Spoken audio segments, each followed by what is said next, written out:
Bueno, nada, voy a ser muy breve. Y no emocionarte y no sé. Vale.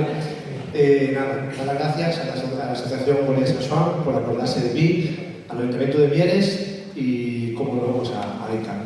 Y un honor para mí, después de estos nombres que mencionó aquí nuestro amigo Michel, de recoger este premio. Y también toca dar enhorabuena, pues como no, a Ismael Tomás. Él no se acordará, pero bueno, fue el primer cantador al que yo acompañé tonada hacía unos cuantos años, y para mí un referente en la tonada, y para otros será Cuchichi, para otros será otra gente, para mí y Ismael Tomás, así que un honor compartir escenario con él hoy.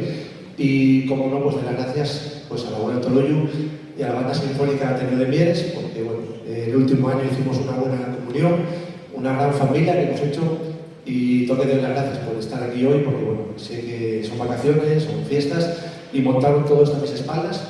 Que conste que yo no sabía nada, me enteré cuando los vi en el cartel, y toque de las gracias a todos, tanto a la banda de gaitas como a la banda sinfónica, porque conocí-los hace un año, nos sentamos en noviembre en un café, y en el café pues, estamos aquí hoy, y espero que lleguemos muy lejos. Yo simplemente decimos que el 31 de mayo os convido a estar en Oviedo, en el Auditorio Príncipe Felipe de Oviedo, para que podáis escuchar ese 13 Reyes, y que ahí estaremos todos, espero que lleguemos a ser el centenar de músicos encima del escenario y que podáis disfrutarlo, y lo mismo. Gracias a todos por estar aquí hoy y un aplauso para ellos.